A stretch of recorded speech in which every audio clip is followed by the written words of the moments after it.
now. Listen up. 3, 2, 1. It's showtime. That's great. This is ridiculous. 99.3 The Truth. You can't handle the truth right now. Ooh. That was the stupidest thing I ever heard. Let's do it. Hit it. It's time for Mac's World. And here we go. Everybody, let's get it started. Let's get it started. Call Mac 244-0077 or text 809-0993. It's showtime, everybody! Showtime! Exclusively on 99.3 The Truth. And good day. Thank you for listening. You are tuning in to Mac's World Live, 3 to 5 p.m. drive time on 99.3 FM. You can also catch us on webcast1live.com. I am Tamara Scott. I get to be here usually on Fridays when we do the show live at 10, and then Sundays you hear it at noon on 99.3 FM. But I get to sit in today for Mac. I'm hosting. I'm guest hosting. But I don't think I've ever guest hosted before when the host was in the studio. So I'm guest hosting, but my guest today is Mac. You know him from Mac Worlds Live. You've followed his tour of Israel over the last couple of days. And in studio with him, Bob, the cat in the hat. You went to Israel as well? Yes, I did. Dick and Betty, no strangers to this studio. We've covered your story throughout the last several years. Yes. You were in Israel. Absolutely. Was it your first trip as well? Yes. It was. And Craig Ellingson? Mm-hmm. Correct. Was this your first trip to Israel? First trip. Bob, was it your first trip to Israel? Yes, it was. And it was your first trip. Yes, ma'am, it was. Was it your first trip out of the country? It was. I had never had one of them passports and before. And you may get it revoked yet. He's in a mood. So, had any of you ever been out of country before? I wasn't. We were. I have been. On mission trips? Mission trips, right? Most of them. Craig? I've been to the Bahamas. Kind of out of country. Yeah. You feel like you're in America when you're in Bahamas, but kind of out of country. All right, so for somebody who didn't even have a passport, Mac, what prompts a group like you to head out? This was not a tour. I've gone on tours. I'm in the bus, and I have a security guard in the back. What prompted you all just to head out? Well, we had excellent guides. We had Sam, and we had Paul, and we had Rufus. And what we liked, I think, is we got to go behind the red ropes, which is what I wanted to do. You did, too. Yeah, we saw some things that are not normally seen. We actually got to see what they say is part of Jesus' cross. And that was not in a place where you could go. We saw the arm, the bones of Mary's left arm and hand. You're pretty sure? That's what they told us. Mary Magdalene. Yeah, that's what they told us. So I don't know. They don't charge anything to get in most of these places. I know. So I don't think they're lying. I don't know. I think just after 2,000 years, they figured that's the story, and I'm sticking to it. Were any of you a little concerned? Health-wise, security-wise, you just hop yourselves on a plane. I mean, when you get off, you're in Israel, and yes, many of them speak English, but many of them don't. Not all of the signs are in English. We're so spoiled in America because America bends over backwards to make everyone feel so welcome. And there's all these safety features wherever you're at in America. That's not the place in other countries. That's not the way it is. I think the only time we felt unsafe was when we first arrived to our hotel with our hotel accommodations. Bob and I and Mac were supposed to share one room together. Very scary. Three little boy beds. Okay. Well, they were little boy beds, and they were all pushed together, so we'd be sleeping there like the three bears. One bathroom, and nowhere to hang your clothes. Little bit of the old Mac came out. And so even when you're in Israel, folks should know if they've never been there, even if you're in the nicest, most posh hotels in Israel, there's a minimalist culture there. It's very plain, clean, cement floors, cement walls, probably because of the rockets and the bombing and the fact that they're always under fire, but it's very minimal. And I had one, and for those that know me, know the sacrifice that this was simply for me. I had one English-speaking TV channel. Now, of all the English speaking TV channels that I would not want to watch, guess which is the one channel I had to watch? Well, I assume that one. So is that one of the liberal news channels, or was that... The Clinton News Network. Very well, at least you knew what the enemy was up to. So how did you even do on the plane? Because that's, what, 12, 13 hours over there? Yeah, about 12. How'd you do, It was Mac? 10 hours. Over 12 back. Yeah, 10 and 12. Yeah. How'd you do, Mac? Why are you coming to me? Because I know you in tight spaces, and this studio is usually freezing, so I'm not sure what the airplane was like. It wasn't. It was a little warm. I had middle seat both times. Shush. Yeah. And I made the best of it by simply talking to the people around me. I got up and walked getting up around. and walking all the time. And Yeah, I sometimes was they don't let walking you all do the that, time. so I'm surprised they really let you do that. And I'm J. Michael McCoy. That's right. And I don't know if you read my first blog I did, Mac by the Numbers, but there were 3 people that God kind of brought to me that night, which made the plane ride very, very acceptable. 2 young Jewish boys who I got to preach the gospel to, and I didn't have to worry or hurry because they weren't going anywhere. Right. And then a 60-year-old woman who had lost her father when she was 8 to an IRA bombing. Mm-hmm. And so she is a flight attendant around the world and doesn't like Christmas because she still thinks you ought to have your dad at Christmas. And that was 1968. That was almost 40 years ago. So we did good. And on the way back, I had a Secret Service agent on my right, and I had a journalist on my left, and the journalist was Palestinian. And I learned more about the Israeli-Palestinian war that's been going on for how many hundreds of years. But I heard it through the eyes of a Palestinian, which I'd never heard before. So it's interesting, isn't it? It's very interesting. And that Secret Service agent, by the way, was not there by accident. They're there to watch over me. Just saying. So okay. And Craig, I know this is radio. So, but I want to tell you what Craig did the whole time. So I'm going to make some noises here. So he had his eyes shut and mouth open, and he was in a middle seat too. And all the way he'd just do that little head bob thing, and then he'd wake up and he'd look around, and then he'd go back to sleep, and then it was just unbelievable. I'm glad you weren't watching us. I was. You guys joined the Mile High Club back there, I know. Oh my gosh, Mag. 3 to 5. Kids are listening. All right. So I want to get to what you guys all want to talk about, because I know this was it's life-changing. You don't go to Israel and not come back a changed person, whether it's learning about the Palestinian-Israel conflict from a different angle or walking on the steps where Jesus walked. It's a life-changing experience. My husband says it brings the Bible to life, but technicolor. Right. So, I've got 1,000 questions I can pepper y'all with, but who wants to just start with something that you will leave with and never be the same? I'm just looking forward to reading the Bible in a different way and listening to Jesus' words and knowing where he was when he was talking. I get that, because used to when I'd read the Bible, it was like, oh, that's a 4-syllable word. What, you just kind of run past that, yes. Or wherever this location is. Now that you've been there, don't you find yourself going to the map and saying, okay, here we're in Samaria, now we're going over here. All right, how long would that take to walk there? Yes. Right, it gives you perspective that you just don't have without being there. It just really helps. Yeah, I mean, here we think we need to be big, famous to change the world, and we have a man by the name of Jesus Christ who changed the world and never left that how many miles span. Yeah. Everything he did was in that area. Craig, what is still permeating for you and will never leave? I think there was two things. One was where Christ was born at the Nativity Church. I'm so envious y'all got to go there. Yeah. I think envious is the right word. I'm not bitter. I'm not angry. I just so happy for you that you got to see it. Yeah.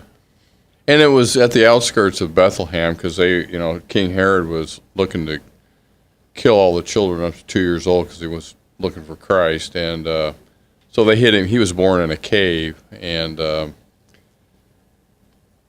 that was one of the main themes for me being there, and then also where he ascended from. I really thought that was pretty cool at Mount Olive up on a hill. I've not been there. Yeah, that was awesome. So when you're in some of these places, do you feel the Holy Spirit? Oh, yeah. Mm-hmm. Oh, yeah. Without a doubt. And I didn't ask you, Bob, what will never leave Bob Montserrat? Never leave. That strange rash you got. Yeah. or that tattoo I never got. yeah, that's right. You see a lot of this on the different shows, history or whatever, showing Jerusalem and all that. But you see it from a distance, and when you go there and see it in person, that does make a big difference. And I know that the Stephen Corey, the pastor there, really wants people to go out there, and he keeps saying, you need to come, to Israel. You need to come to Bethlehem and Jerusalem and to see all of the different sites, because it changes you. It'll make you a different person. But he says sometimes that doesn't happen till, days, weeks, or months later, when it settles in. When you're there, you're running and you're hustling from one place to the next to the next. And most of what I did was take photos and take photos and take photos. And so I wasn't thinking that these were really the places that Jesus walked and stood, until I'm back here reviewing photos, and then I'm thinking about it. And so I think it does come to life, and like your husband says, it makes things come technicolor, right? You see it as it is. Mm-hmm. Right. This was a sign that was posted at the Church of the Nativity. We got 10 seconds. Can you get it in? If you enter here a tourist, you'll exit a pilgrim. If you enter here a pilgrim, you'll exit a holier one. Stay. We'll be right back.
Credit cards are like grandkids. They love you, sometimes get out of control, and it's fun to get a new one. Who can stop them from piling on? Hi, I'm Tom Coates with Consumer Credit of Des Moines. At the end of the day, you can return the grandkids, but you're stuck paying off bad credit card debt. We'll help you put the fun back into using credit cards responsibly. Right, kids? Yeah! If you need help getting credit cards off your back, call Consumer Credit of Des Moines. Hi. My name is David Burrier, your Hope Coach. I host a live weekly talk show called I've Been There every Thursday afternoon at 5:30, right here on webcast1live.com, and on my weekly radio program Saturday mornings at 10 on Truth Network 99.3 FM. I interview common everyday people who have survived incredible life challenges and who testify to God's faithfulness in the midst of their storms. So join me as we bring a message of hope and encouragement. Everybody needs hope. I know, because I've been there. Hey everybody, I brought Northern Lights Pizza, and it's got Graziano sausage!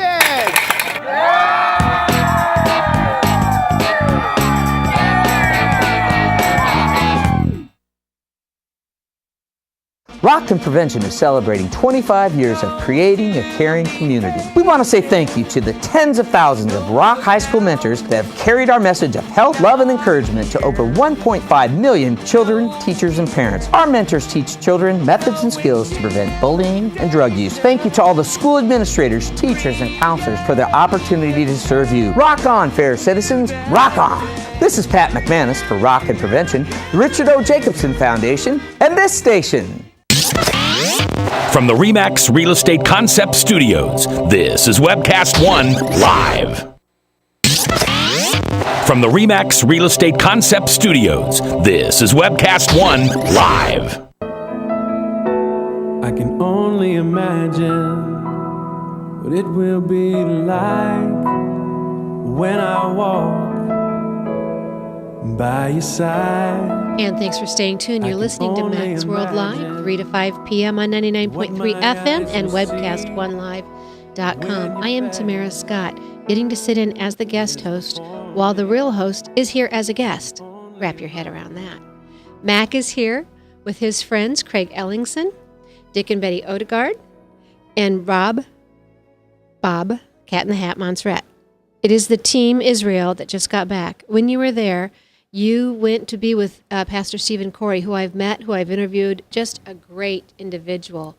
And were you able to see the church that he has now, has he purchased his church? Yeah, they purchased the church and the home, and the family lives there. And they've actually got 6 ministries, 6 different churches throughout the Holy Land.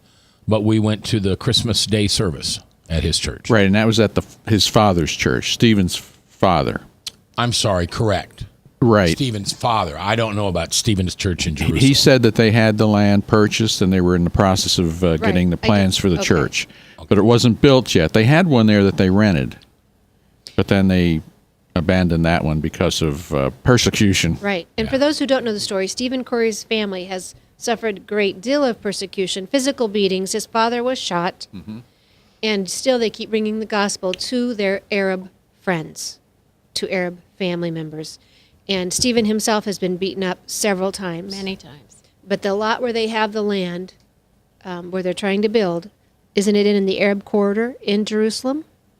It's in Jerusalem. I'm not sure where it is, though. I think if I remember, maybe then maybe this is the land they're not going to build on. But it was right in the Arab corridor, which is, you're going to be right smack in the dab of folks who are not necessarily your friends. Yeah, it could be. I didn't hear him say that. So Mac, you had just read a statement. This was hanging on the door at the House of the Sepulchre, and it said, the Nativity Church. This was at the Nativity Church. We are hoping that if you enter here as a tourist, you will exit as a pilgrim. If you enter here as a pilgrim, you will exit as a holier one. So I thought that was a neat little sign they had up. It is a neat little sign, and wouldn't it be nice if we had some of those similar signs on our churches here? I mean, I get that's holy ground, but shouldn't all of us be growing every time we meet? Yep.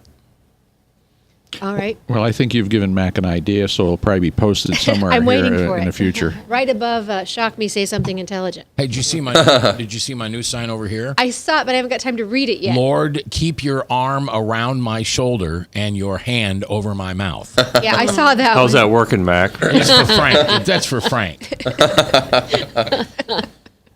So, all right.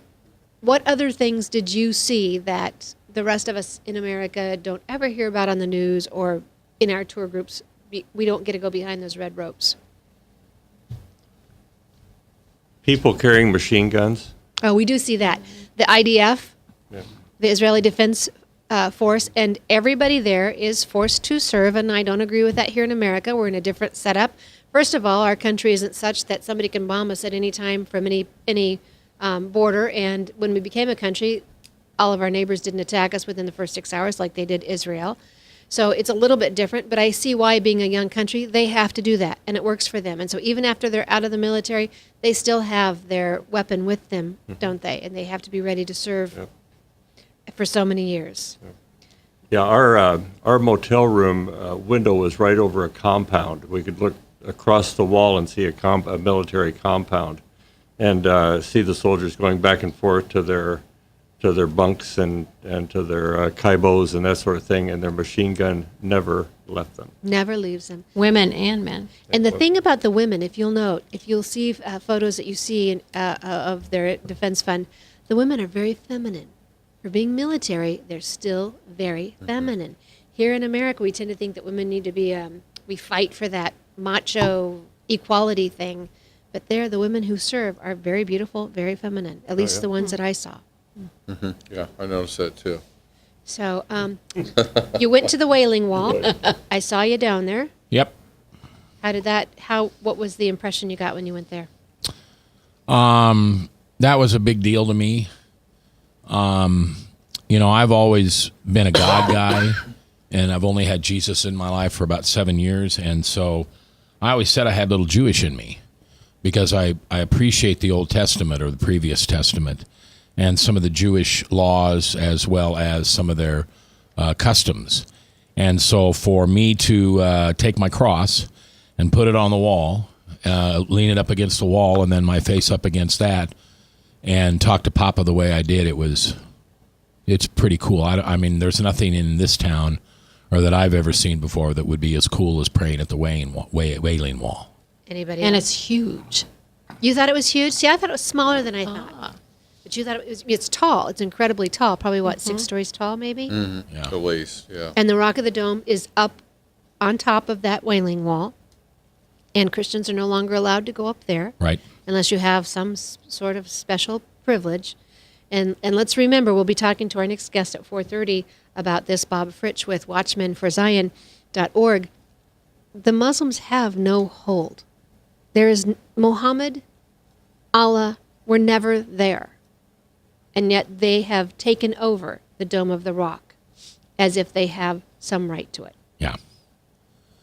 Yeah, it is I think one of the things I'll always remember is that the political stuff, at least for me, was always present.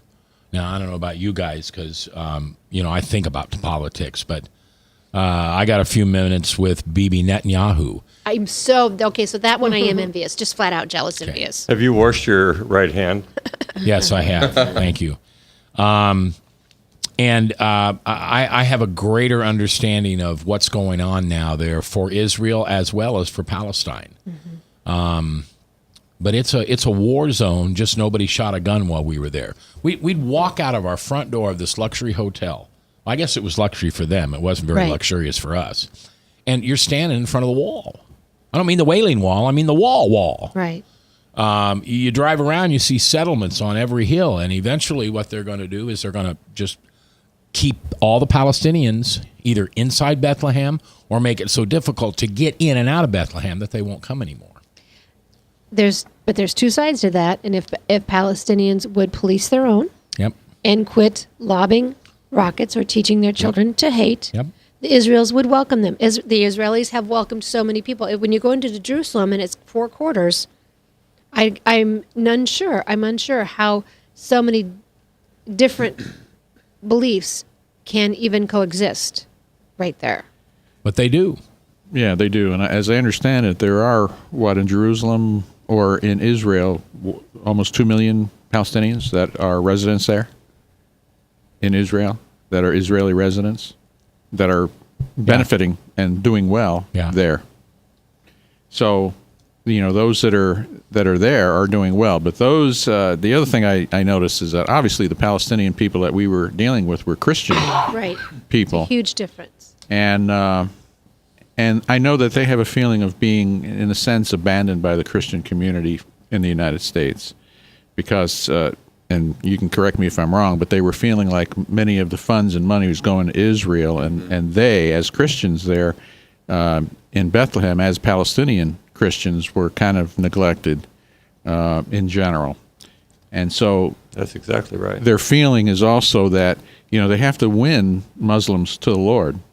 And so, and that's really where peace is going to, come from, is the fact that people are going to abandon, their false beliefs and come to the true, living Savior. And so, so we need to consider that and support those Christians that are there in Bethlehem, in Palestine. How do you support them? Well, I think you support them through Corey's church because he has quite a outreach. I think you support them in prayer. I think you also support them through the charities that are set up over there that go to those families. It's prayer and money. I mean, it's time and treasure. So right now they're looking for funds for a bus, just to bus the children around and to and from church. And some donor would come out and just give money for that bus. And that's no small feat, because everything, it's a $120,000 deal, because automobiles are so expensive there. And they're just south of halfway to that mark, and they've been working at it for 3 years, as I understand it. I think he was wanting to raise about $100,000 for his church when he was back here about a year ago. So is he financially doing okay in that target? Well, in his church, I believe that's correct. This is with his father. Right. You know, they're trying to get the bus there in the Bethlehem. Yeah, the Bethlehem. But I was just curious if he'd met one goal and now was working on another goal. I think right. Correct. His father's church is associated with the Baptist organization here in the States. So very good. And that organization stopped supporting them financially. That's right. Yes. Do you know why? Was it because of the Israel boycott divestment thing? I mean, we know. Is it the Methodist and the? I won't say our third guest. We'll talk about it a little bit. It's because I remember now. It's because they help. The Corey family helps people other than just Baptists. Oh. And so the Baptists back home said, "We're going to give you money. You're going to help the Baptists, not the Presbyterians or the regular Christians or anything like that." And certainly not the Lutherans. because they always beat us to the buffet on Sundays. Okay. So, or it may be because of that Palestinian thing, because they are giving money to all Christians and all churches, but there are a lot of Christians here that do not want to support anything having to do with the Palestinians. Right. So when we come back, we've got about 2.5 minutes before we go. I want to ask you first. You were all there the 23rd when Obama refused to help Israel, our long ally, of which he said there should be no daylight, and the Congress has said such, and Democrats and Republicans all agree that they are our ally, and yet we now know Obama did nothing, and Netanyahu, whom I trust, said he has proof that not only did Obama do nothing, Obama helped orchestrate this vote, which I had actually gotten information a couple weeks out that he was working on this. And I can't just bring out everything I see sometimes. I wish I would have now jumped on that one. So what was the feeling over there when this decree came down from the UN, this resolution? For those of you listening, the resolution is that that they are going to, that the settlements would be illegal. Yeah. Tamara, it's hard to explain. We think our politics are dirty. Their politics is deadly. There you go. And so it gets real serious over there when something like this happens. We were there when Trump stepped in with Syria and got him to pull that question back, that proposal. And then, of course, we were there when they sided that and America abstained. Mm-hmm.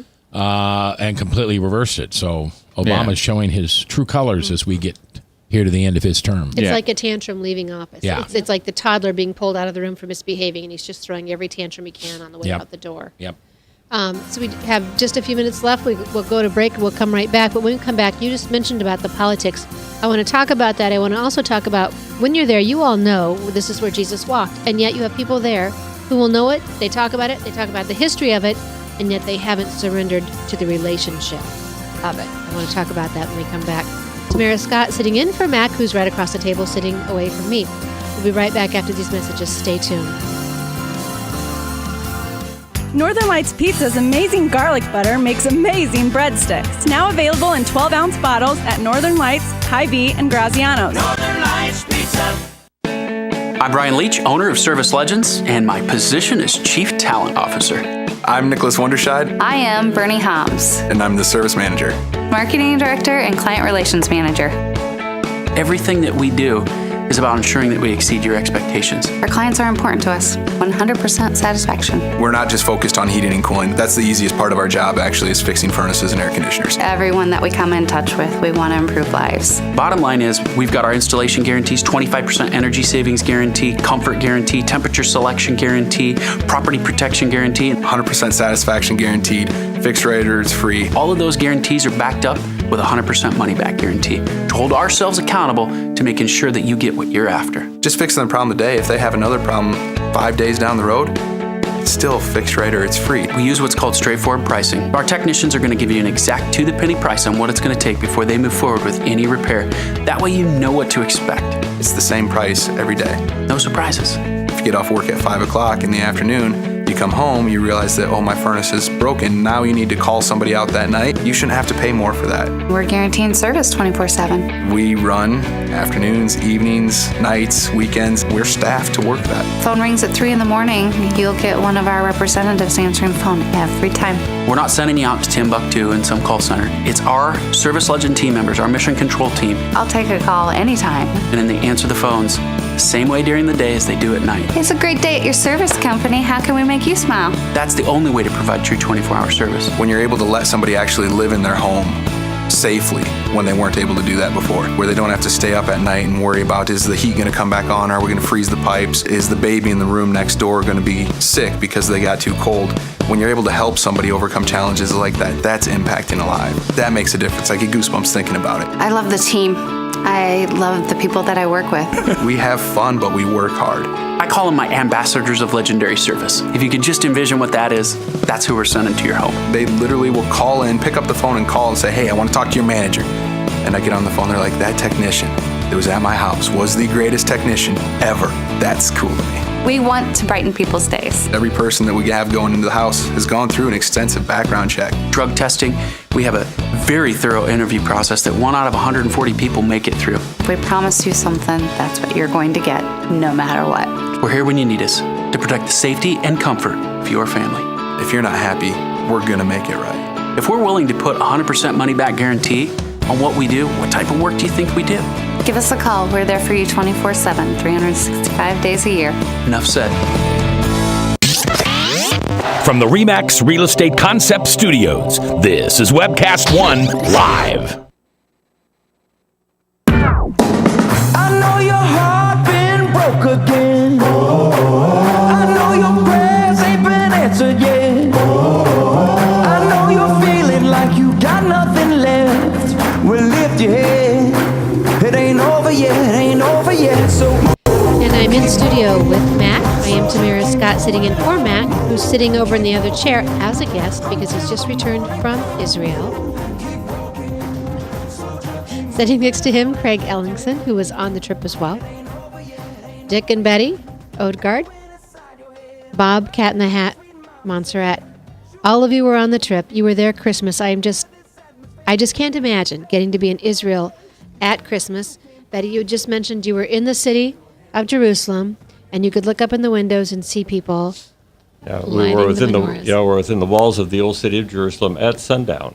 On Christmas Eve. Oh, okay, guys. And you glance up, and Hanukkah was happening. Because just this year, doesn't always happen, but this year, Hanukkah, and I think this is day 7 or day 8 of Hanukkah, but it hit the same time as Christmas Eve. And so you could see people lighting their menorahs, which is a very blessed event, a very ceremonial event within their families. Mm-hmm. So we were talking about politics just a little bit before we went to break. I have been on the other side of that eastern wall, up in those homes and the residence, looking down into the city with a lovely Jewish family. And Senator Rand Paul was with us and talking about the 1967 borders that President Obama thinks we should return to. And the owner of the property said, look where you are and understand you are on the 1967 border. If that goes through, there will be no safety whatsoever for Jerusalem. Israel will be less than 8 miles wide in one part. There will be no security. Mac, you said it earlier that politics here is dirty. There it's deadly. Deadly, yeah. We as Christians, I mean, I guess you could kind of tell we were Christians. I think we were treated nicely all the way around, but I don't think anybody went overboard to treat us nicely unless we had, shekels in our hand. But given what happened with Obama and Trump and the UN Security Council, it was even a little scarier then because everybody was talking. And Christians and Jews are the enemy of the Palestinians, and we were living in Palestinian land. And we, of course, got something on Facebook that said they were going through your hotel looking Yeah. for Americans, but that ended up not being the case. Yeah, somebody hacked my email and my Facebook. And what was interesting is they spelled Christian and Palestinian wrong. So, yeah, Craig woke me up, and it was the Russians. Of course it was. Yeah, it was the Russians. They really care about all of us. So I don't know who it was, but we got it quickly changed. So while you were there, we're all talking about all the biblical heritage you see in the city. This is where Jesus was. This is where Peter was. The people, do they appreciate the biblical history? The Hasidic Jews do. I think the Christians do. I probably have to plead the fifth on the Palestinians and the Muslims because we didn't talk to them. I mean, they don't know English, and I don't know whatever their language was. Arabic. We did the best we could to communicate with them. We were in a little coffee shop one day, and there were three Muslim women that walked in and sat down and ordered coffee or whatever they ordered. And there was a young man there. That was the young man you met, Betty, that had the cross around. And I just went up to him and I said, "Can you interpret for me while I talk to these women?" And okay. And even through interpretation, they weren't completely comfortable talking to me and answering some of the questions I had for them. So, it's just a tough place right now. For their own safety, they could have been in danger just talking to you. Yes. Yeah, I know. Well, and I asked him if they were slaves to their husbands. And A stranger in the street walks up and asks you that. It was a coffee shop, not the street. And I said, "Do you love your husbands?" And two of them said, "Oh yes, oh yes." And one of them said, "Well, you know how marriage is." So, but they weren't comfortable talking, and so I stopped, asking questions. I didn't want to make him any more uncomfortable. Did the rest of you see? Because we're supposed to bless Israel in Genesis 12:3, I think. Mm-hmm. Those who bless Israel will be blessed. Those who curse Israel will be cursed. This is why some of us are so concerned about what Obama has just done. But my thought is, I need to bless Israel, but Israel needs to be obedient. God's word is God's word. And I'm called to bless them really no matter what. But they're called to be obedient, whether it's the Ten Commandments, whether it's God's law, whether it's... None of them, any of them seem to doubt this is where Jesus was, this is where Peter, see, I didn't see that either.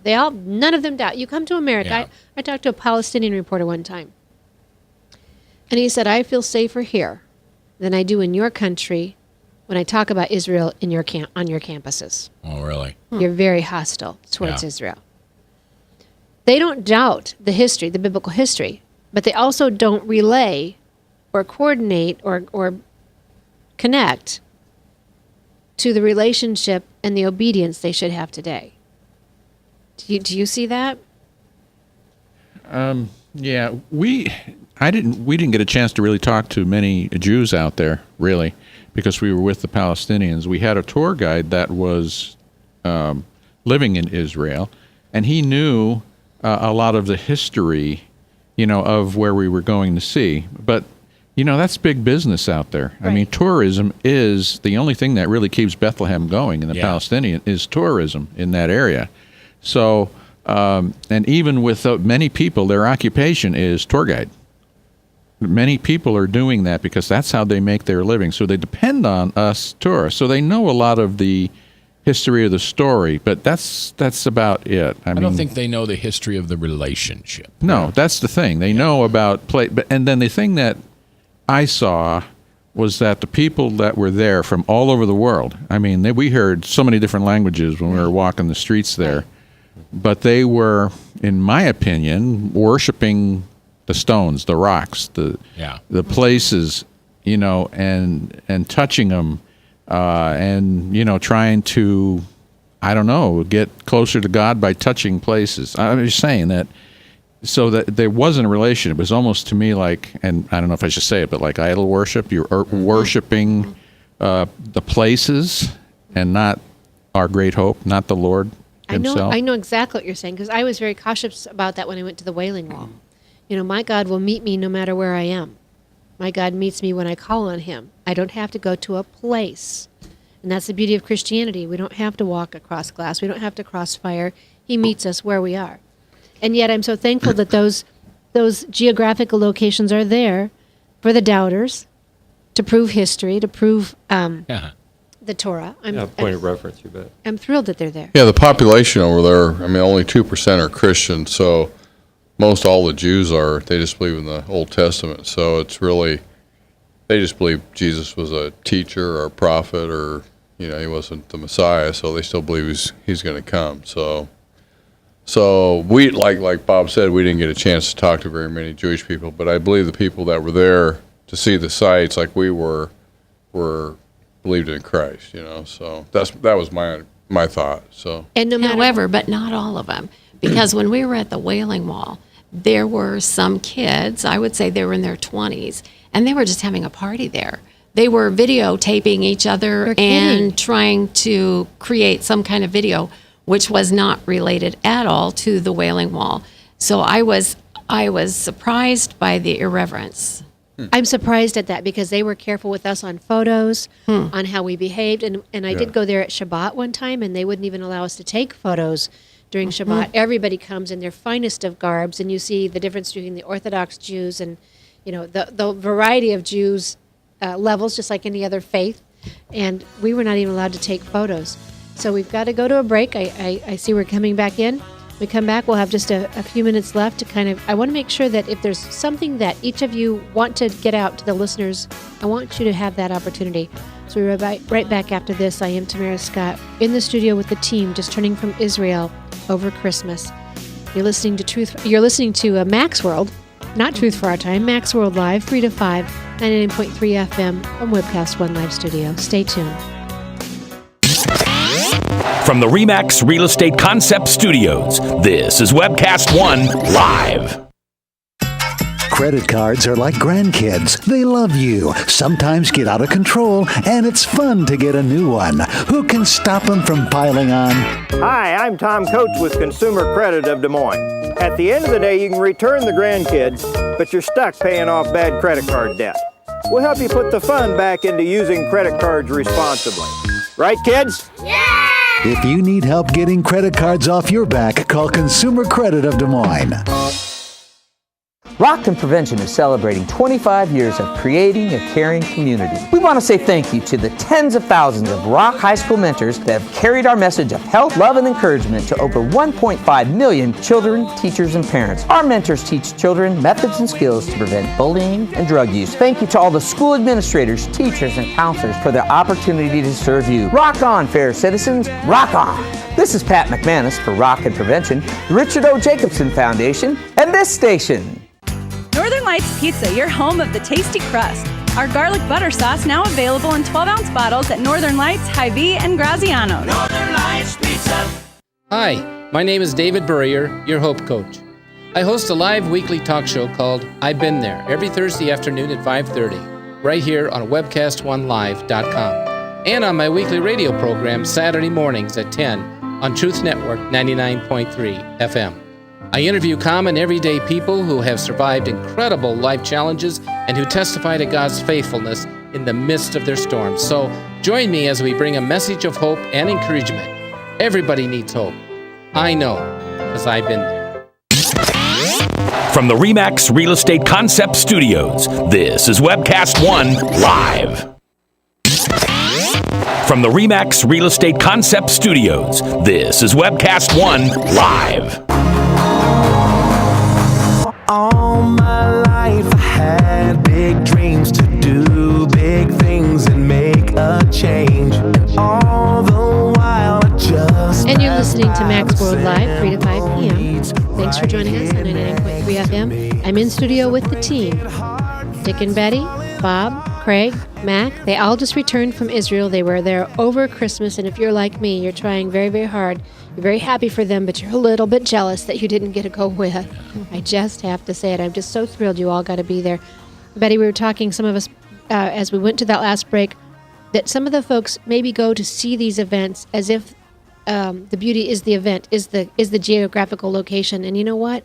I think even if that's the case, no matter the motive, God can speak to them through the process. And seeing what they see, seeing the history, the proof, is worth so much that, as you said, Betty, when they return home, will continue to manifest itself. That seed will be there. Mac, you, Craig, were you the two that got baptized? Yeah. Yes. And who baptized who? We kind of baptized each other. You know, we got in, and I had my pastor's prayer book, and there was a baptism for extraordinary circumstances. That's what it actually said, and Craig and I agreed this was extraordinary circumstances. And so, yeah, we got baptized, and it was kind of funny. 20 feet across on the other side of the river, there's an armed guard, while Jordanians are getting baptized in the same water we are. And yet, if I would have tried to cross over to Jordan, or they would have tried to cross over to us, they would have been shot. We would have been shot. Isn't it amazing? Yeah, it is. How you're sitting there and you're surrendering your life once again to this Christ that you follow, and you realize how precious that relationship is with him when you see somebody 20 feet away that can take a gun and shoot you and probably get away with it. Right. Right. Or why is it that we can all coexist enough to be across from a river, apparently serving the same God, to be baptized in the Christian faith, but we can't get along well enough to coexist without those armed guards there? Yep. I mean, Acts tells us one blood, many nations, God ordained them all. Well, and on the road to the place where we got baptized, there were signs up all on both sides of the road that minefields. Mm-hmm. Do not come out into this field. Minefields. Mm-hmm. When I was there, and it snowed on Christmas. Didn't it snow there this year? No, we didn't get no. snow. Okay, so I just put a thing on Facebook that it had snowed because they said it snowed in Jerusalem on Christmas. Well, we didn't. It might have snowed in Jerusalem. Remember, we were Bethlehem. 30 minutes from Jerusalem. Okay. So when I was there, 2 kids had been out playing in the snow because it's so rare for them to have snow, and one had stepped on a mine. Oh. You know, one of the things that I think that has made a big difference for me is my relationship with Christ is closer now. He doesn't seem so distant. He doesn't seem so far away. And yet I think he lives pretty close within all of our hearts. Does anybody else feel that too? I mean, when we walk those 12 stations of the cross in the old Jerusalem city on Christmas Eve. I can't imagine. I've done it, but not on Christmas Eve. And then we wandered into this. We weren't supposed to go where we were supposed to go, but our guide Sam got us up those stairs, and we walked into a Christmas Eve Armenian, and they were speaking help me. Aramaic. And yet I knew what they were saying. And you did? Yeah, because it's the same thing we do in the Lutheran Church when it comes to the Christmas liturgy, or the same thing the Episcopalians do, or the same thing that the Catholics do. Craig, did you have anything on the baptism? You know, my son passed away 2.5 years ago down at the Lake of the Ozarks, and so for the trip, I brought down his workout shoes that he always worked out in, and took a pair of his swimming trunks and Under Armour. And when I got baptized, I had his swimming trunks on, and I walked around in his workout shoes most of the time. And then I had his backpack from college that I carried all Mac's stuff in, since he didn't carry his along. So I wanted to. Then I went to the Wailing Wall and left. I gave Mac a bracelet of Brandon's, but I wear 2 bracelets. One that says "Justice for Brandon," one that says "Rest in Peace, Brandon," and that love never ends. And then I stuffed like 4 of those in the cracks of the Wailing Wall, and one of his cards with his picture on it. So then just prayed that he was in the presence of the Lord with my dad. My dad passed this past year. Yeah, the other thing, we were doing the Lord's Prayer at the end of being baptized, and I thought of Brandon in my head, and that was the moment I messed up the Lord's Prayer, which I've been saying since, I was 4 or 5 years old. So Brandon was very, very much with us. during this trip, especially, with Craig. And maybe a little more closure, maybe a little more. Dick and Betty, anything for you? Well, the mission that the Coreys have there is just extraordinary. And what they have committed their lives to do, first with Neam Corey. I think I'm saying his first name right. Neam. Oh, what a guy. He told us his story. They invited us to their home for Christmas dinner at noon on Christmas Day. And he sat down, he said, I would like to tell you our story. And it's just so compelling. And then what his son has carried on, all three of their sons are doing over there is amazing. They are just doing God's work. Because we've talked about persecution here, and you folks were certainly victims of discrimination. Yes. Yourselves. But their persecution is a whole nother level. When you get a friend saved, I think it was Stephen Corey got a friend saved, and that friend got beat up by his own family at, I think, age 12. And their uncle as well.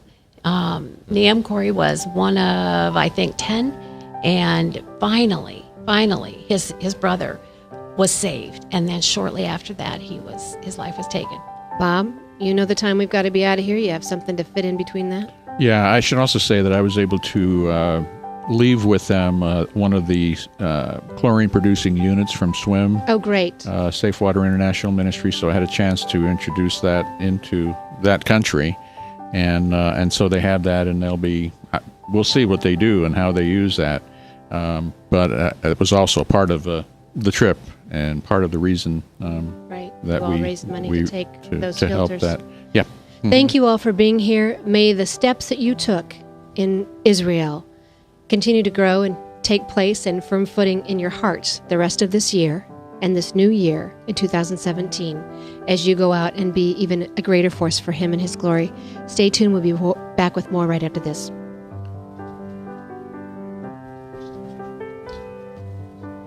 We still have how much? Oh, hey guys, we're still here. I'm watching the clock and I'm doing between my time and your time. So I just challenged you all, and I'm going to challenge everybody listening too. The words that you've heard from the folks from Israel, as we said, God can meet you no matter where you are. You don't have to take the flight, though we'd all like to. He will meet you where you are. This New Year's, start out on the right foot. Get a Bible and try doing the Bible in a year. Read the Bible in a year in 2017. How am I doing now? 10 seconds.